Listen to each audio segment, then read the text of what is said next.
Halo semua, selamat datang di Wihartono Media. Video ini adalah pembahasan soal tentang momen inersia, dan video ini diperuntukkan bagi Anda yang masih duduk di kelas 11 semester ganjil.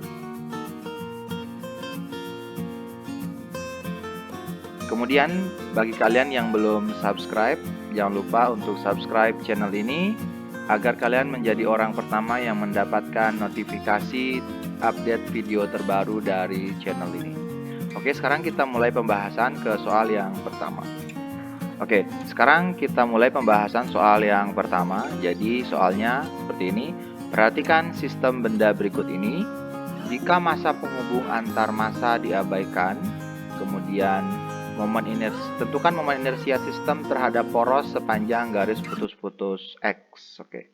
Jadi di sini ada 4 massa, yaitu M1, M2, M3, dan M4 yang dihubungkan oleh batang ini, dan batang ini massanya diabaikan.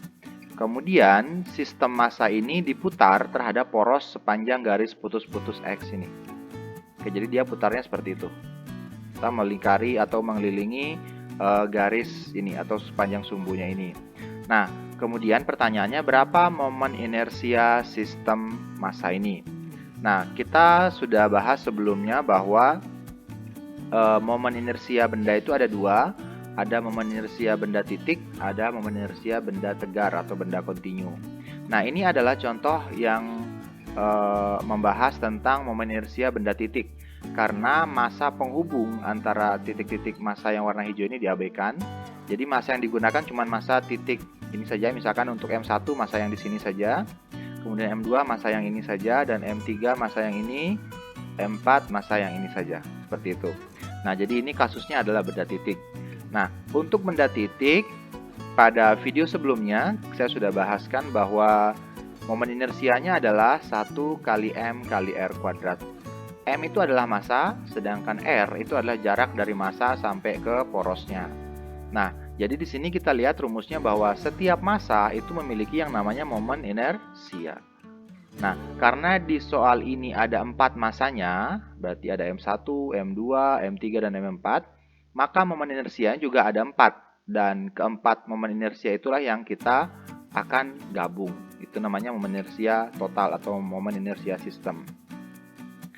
Oke, untuk menggabung momen inersia kita tinggal gabung seperti biasa. Jadi I total sama dengan M1 R1 kuadrat. Jadi satunya saya tulis kembali ya.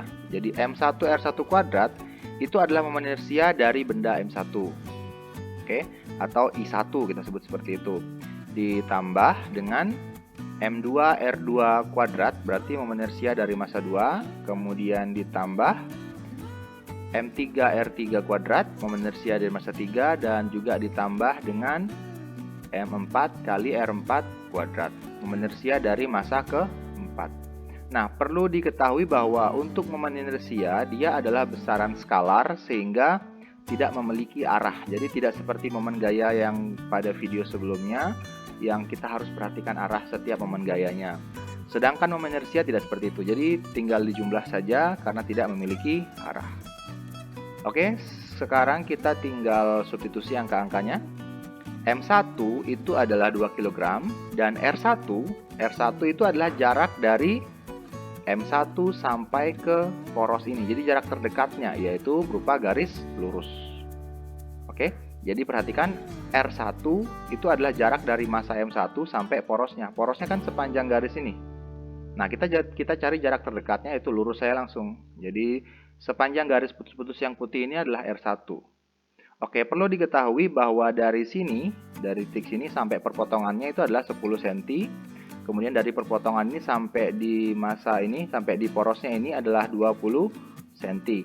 Berarti R1-nya adalah 10 cm tambah 20 cm, yaitu sebesar 30 cm. Tetapi nanti harus diubah sehingga jadinya seperti ini.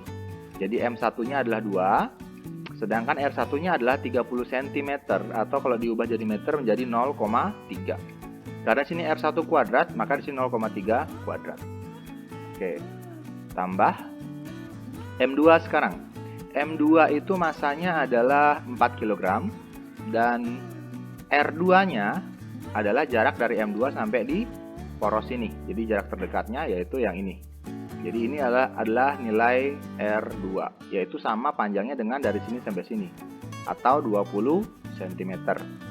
Maka M2 itu adalah 4 dan R2 adalah 20 cm atau 0,2 kuadrat.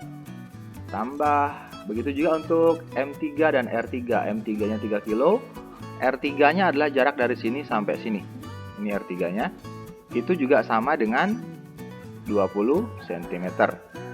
Berarti 3 dikali 0,2 kuadrat tambah M4 kali R4. Nah, M4-nya adalah 1 kilo, R4-nya, nah berarti perhatikan di sini, massa M4 itu berada pas pada porosnya. Berarti jarak antara massa M4 sampai di poros itu tidak ada, atau jarak atau nilai R4 itu adalah sama dengan 0. Karena massa M4 pas di poros, sehingga jarak antara M4 ke poros itu sama dengan 0. Jadi di sini 1 dikali 0 kuadrat. Oke, sebenarnya bisa kita operasikan langsung, tapi di sini saya mau langsung supaya mempersingkat penulisan ya. Jadi 0,3 kuadrat saya kuadratkan dulu menjadi 0,09. 0,2 kuadrat juga saya kuadratkan dulu, saya ganti menjadi 0,04. Ini juga 0,2 kuadrat saya kuadratkan menjadi 0,04. 0 kuadrat itu menjadi 0. Oke, sekarang saya tinggal kalikan ya. Jadi sama dengan 2 kali 0,09 itu kan sama dengan 0,18. Ditambah 4 kali 0,04 itu sama dengan 0,16. Dan ditambah lagi 3 dikali 0,04 itu artinya 0,012, dan ditambah 1 kali 0 itu adalah 0. Oke, sekarang kalau sudah seperti ini kita tinggal operasikan seperti biasa ya. Jadi 0,18 tambah 0,16 ini kan sama dengan 0,34 tambah 0,12 dapatnya adalah 0,46 kg meter kuadrat. Oke, jadi satuan untuk momen inersia adalah kilogram meter kuadrat. Nah, inilah momen inersia total sistem benda ini, yaitu sebesar 0,46 kg meter kuadrat. Oke, seperti itu pembahasan untuk soal yang pertama. Oke, sekarang kita masuk ke pembahasan soal yang kedua. Jadi di sini katanya sama seperti soal yang sebelumnya, jadi angka-angkanya dan sistem bendanya masih sama. Cuman bedanya adalah perhatikan di sini, jika massa penghubung antar massa diabaikan, maksudnya yang merah-merah ini, batang yang merah dan yang merah ini diabaikan, tentukan momen inersia sistem sepanjang garis Y. Jadi sekarang yang berbeda dengan soal yang pertama tadi adalah sumbu porosnya. Kalau tadi terhadap garis yang ada di sini, nah sekarang porosnya adalah terhadap garis yang ini. Jadi ini namanya garis Y gitu. Oke, jadi sekali lagi untuk nilai-nilai massanya masih sama semua, hanya sumbu porosnya yang sekarang saya ubah. Bagaimana momen inersianya? Apakah masih sama atau berbeda? Nah, sama seperti konsep yang tadi bahwa karena di sini ada 4 massa, maka momen inersianya juga ada 4. Seperti yang kita udah bahas tadi bahwa setiap massa itu memiliki momen inersia masing-masing. Nah, untuk menggabung momen inersianya, kita tinggal pasang rumus yang seperti tadi. Jadi I total sama dengan I1. Jadi ini adalah I1. M1 kali R1 itu adalah I1 kuadrat. Maksudnya M1 kali R1 kuadrat itu adalah I1. Kemudian ditambah dengan momen inersia dari M2, jadi M2 R2 kuadrat ini.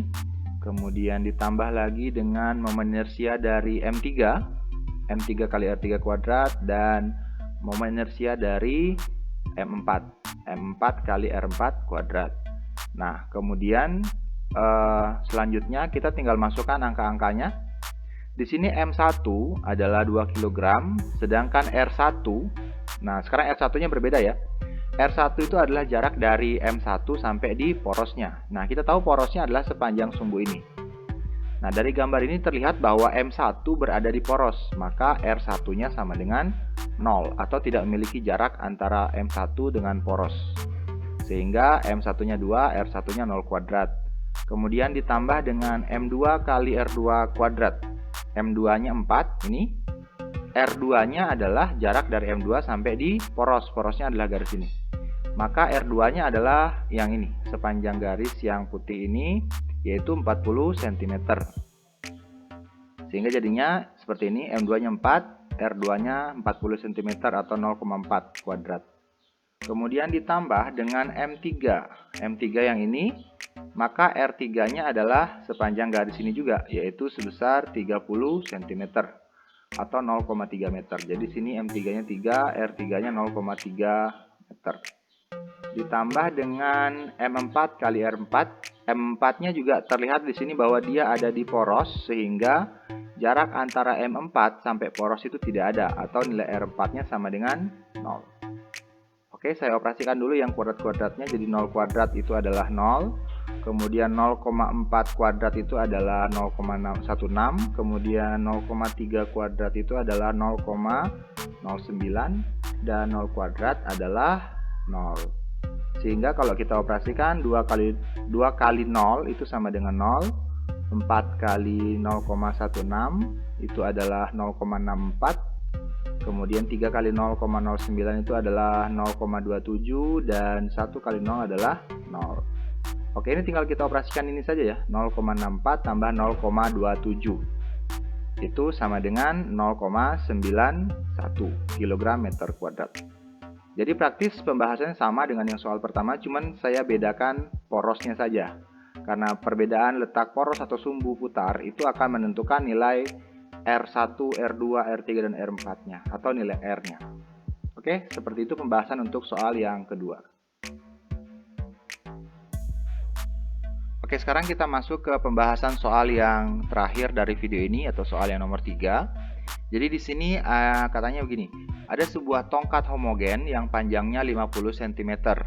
Kemudian diputar pada sumbu yang terletak 10 cm di salah satu ujungnya. Dari salah satu ujungnya, seperti gambar. Oke, jadi ini ada tongkat homogen, artinya tongkat yang bentuknya seragam. Kemudian panjangnya ini 50 cm, ini. Kemudian diputar pada poros, disimpankan poros di sini, di mana letak poros ini adalah 10 cm dari salah satu ujungnya, berarti dari sini misalnya. Oke, jika batang tersebut bermassa 4 kg, jadi massa batang keseluruhan ini 4 kg, tentukan momen inersia batang tersebut. Oke, seperti yang sudah saya jelaskan di soal pertama tadi, bahwa momen inersia benda itu ada dua, ada momen inersia benda titik, ada momen inersia benda tegar atau benda kontinu. Nah, ini adalah salah satu contoh momen inersia benda tegar atau benda kontinu. Pada video sebelumnya, saya sudah menjelaskan bahwa ada beberapa macam-macam benda tegar dan momen inersia masing-masing. Nah, momen inersia tersebut adalah momen inersia yang melalui pusat massanya. Jadi sekali lagi, momen inersia yang gampang kita selesaikan itu ketika porosnya ada di pusat massanya. Pusat massa itu untuk benda seragam itu ada di tengah-tengahnya. Nah, bagaimana jika bagaimana jika porosnya itu tidak berada di tengah-tengahnya?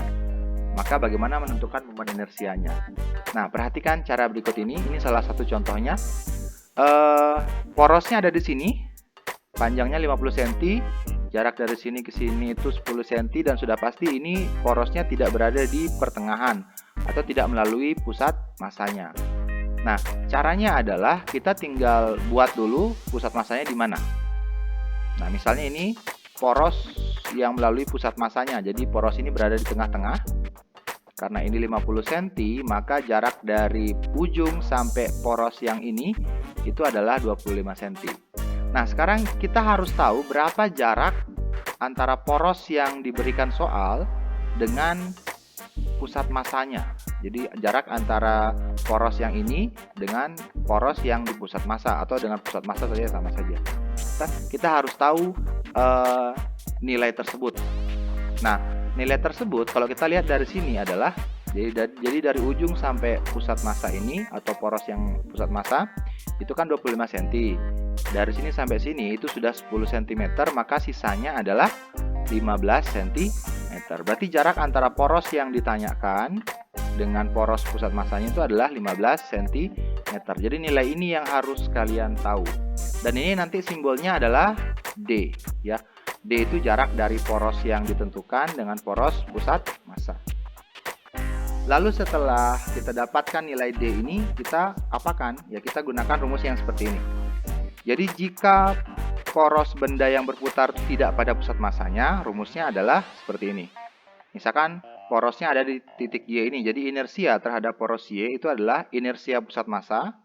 Inersia jika porosnya di tengah-tengah sini, tambah M kali D kuadrat. M itu massa batang, D itu yang jarak ini tadi, jarak dari poros yang ditentukan dengan poros pusat massanya. Nah, di mana untuk batang homogen seperti ini, yang porosnya di pusat massa, itu kan sudah ada ketentuannya. Jadi inersia pusat massanya itu adalah 1/12 M kali L kuadrat. M itu adalah massa batang, L itu adalah panjang keseluruhan batang. Jadi bisa kita cari dulu. Jadi inersia pusat massanya adalah 1/12 kali 4, M-nya kan 4. Kemudian panjang batangnya 50 cm, kalau diubah jadi meter 0,5. Kemudian ini L kuadrat, maka 0,5 kuadrat. Oke, 4 dengan 12 saya sederhanakan, 4 bagi 4 1, 12 bagi 4 sisa 3. Kemudian jadi sisanya ini lagi 0,5 pangkat 2 itu sama dengan 0,25. Berarti untuk I pusat massanya itu saya tinggal kalikan 1 kali 0,25 dibagi 3. Itu hasilnya adalah 0,083. Jadi inilah momen inersia jika batang ini porosnya di pusat massanya, atau namanya I pusat massa. Jadi nilainya kita masukkan ke sini nanti. Selanjutnya, untuk mencari nilai inersia terhadap poros Y, itu tinggal kita substitusi ke rumus yang ini. I pusat massa kan tadi ini 1/12 M kali L kuadrat, dan kita udah dapat nilainya 0,083. M kali D kuadrat, D juga sudah ada, berarti tinggal diteruskan. Jadi ini 1/12 ML kuadrat itu 0,083 tambah M yang ini kan tadi sama 4, kemudian D nya tadi yang ini 0,15 meter atau 15 cm. D kuadrat ya, maka di sini kuadrat. Oke, berarti ini kalau dikuadratkan 0,15 itu kan sama dengan 0,0225. Y adalah 0,083 ditambah 0,0225 kali 4, itu nanti hasilnya adalah 0,09. Ini kalau dijumlah dapatnya 0,173. Jadi inilah inersia atau momen inersia batang tersebut ketika diputar terhadap poros di sumbu Y. Seperti ini prosesnya. Jadi ingat, ini rumus yang perlu kalian perhatikan baik-baik. Oke, sekian untuk pembahasan kita pada video kali ini. Jika ada pertanyaan, silahkan tuliskan di kolom komentar, dan jangan lupa untuk subscribe bagi yang belum, agar kalian mendapatkan notifikasi update-update video terbaru dari channel ini. Oke, sampai ketemu pada video berikutnya.